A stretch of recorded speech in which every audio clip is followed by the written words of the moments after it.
Hoje nós vamos falar a respeito do jugo de Jesus. Tomai sobre vós o meu jugo. Você entendeu? Direto da Bíblia.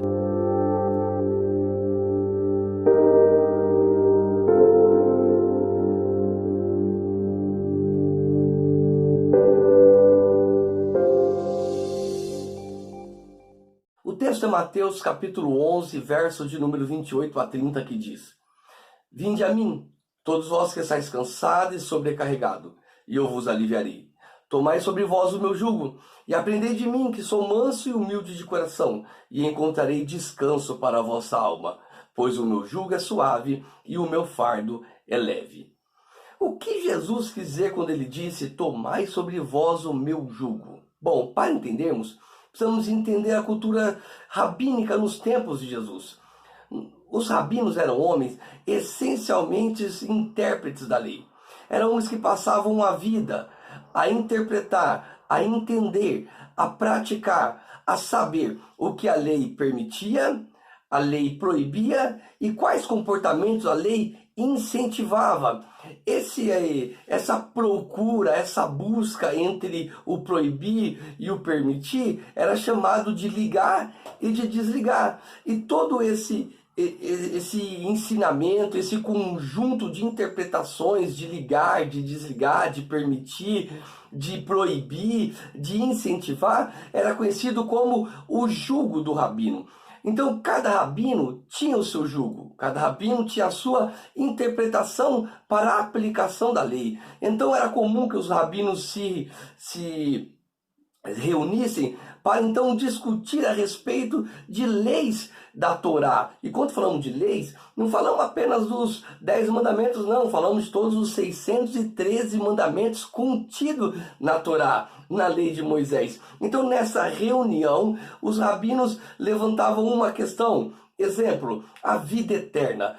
Como posso fazer para herdar a vida eterna? E cada rabino expunha a sua interpretação, o seu jugo a respeito do tema da vida eterna. Você se lembra de que na parábola do bom samaritano, um rabino, um mestre da lei, um doutor da lei, ele chega até Jesus e diz: Mestre, o que eu faço para herdar a vida eterna? Ele não está perguntando se Jesus crê na vida eterna, porque ele sabe que a vida eterna ela está embutida na lei, ela faz parte da lei. O que ele quer saber é qual é o jugo do rabino. Ele quer saber qual é a interpretação que o rabino vai dar para essa questão da vida eterna.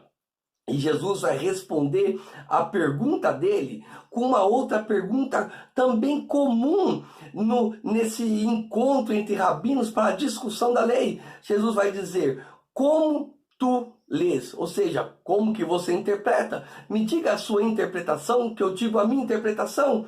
Porque quando o rabino ele dava a sua interpretação diante desse conselho de rabinos, então eles chegavam à conclusão que a interpretação, o jugo desse rabino que expôs a interpretação da lei, da aplicação da lei, do proibir e do permitir e do incentivar, ela era aceitável. Então os rabinos diziam a esse rabino: bom, você recebeu as chaves do céu para ligar e para desligar. Bom, Jesus, ele diz isso.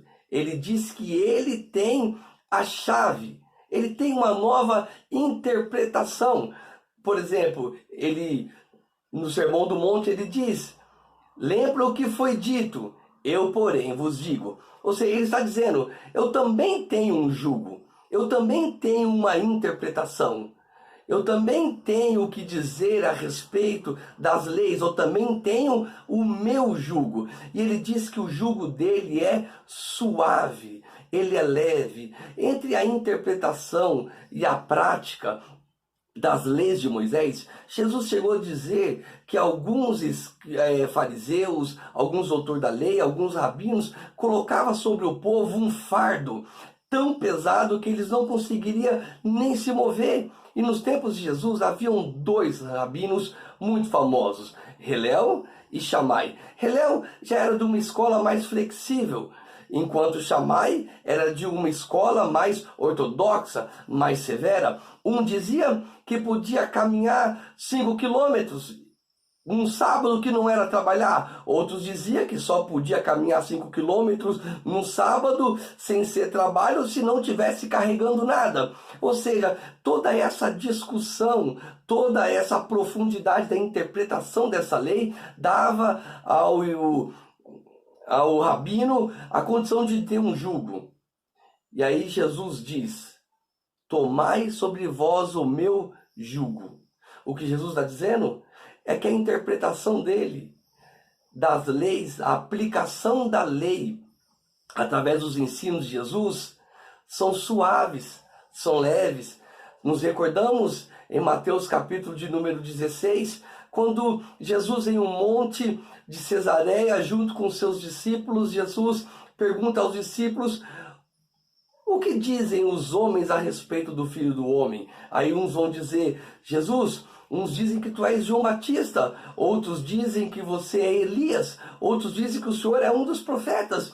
Então Jesus vira aos discípulos e pergunta: e vós, quem dizeis que eu sou? E então Pedro olha para Jesus e diz: mestre, tu és o Cristo, o Filho do Deus vivo. E aí Jesus olha e diz: e eu vos digo que tu és Pedro, e sobre essa pedra edificarei a minha igreja, e as portas do inferno não prevalecerão, e eu vos darei a chave do reino dos céus. O que ligares na terra será ligado no céu, o que desligares na terra será desligado no céu. O que Jesus está falando para Pedro é que Jesus está dando a Pedro, ao seu discípulo, aos seus discípulos, a autoridade de interpretar o proibir e o permitir, e o incentivo que a lei dá. O que Jesus está dizendo a Pedro é: Pedro, eu estou lhe dando como um rabino a autoridade de você interpretar a lei como eu interpreto, não a lei que castiga, não a lei